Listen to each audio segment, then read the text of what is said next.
What do you need to start your career in tech sales? Quite frankly, just a good attitude. That is all that matters. To start by getting interviews and have those.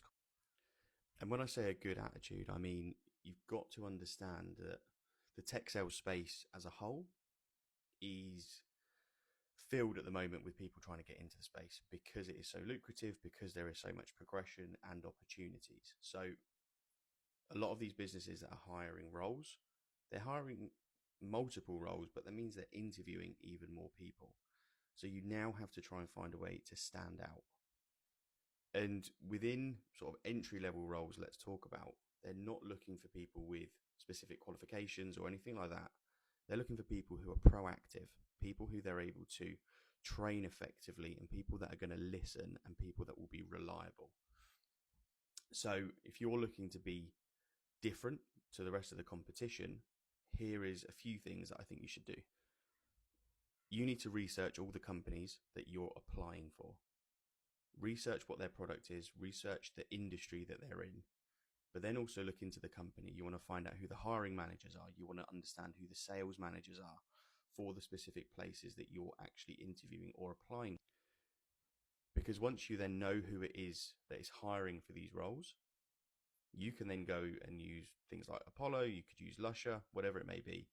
Try and get these people's phone numbers, ring them up, explain why you're calling, and if you can have 20 seconds of their time to explain why you would be a good fit for this role, you're cold calling them, which in essence is proving you can do the job. And it probably will not be a very good call. If you've never done it before, it's probably going to be quite terrible.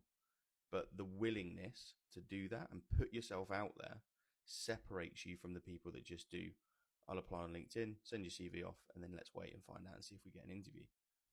People don't want that. People don't want that way of hiring anymore. And as a fallback, if you can't get hold of these people by ringing them up, send them a message on LinkedIn saying, hey, just dropped you a phone call to try and speak about your current position for an SDR role. Really keen to discuss it with you to find out if I would be a good fit. Do you have some availability for us to catch up later today? Something like that, just to try and keep the conversation open. And it also gives them a chance. Be proactive. That is the most important thing. Proactiveness. You're going to get way better at just calling up some of these hiring managers anyway, messaging them on LinkedIn. Do the job to them. And I guarantee you, you are going to increase the amount of interviews that you get, and you're going to get way more confident in actually doing it. So try it out. Let me know how you get on.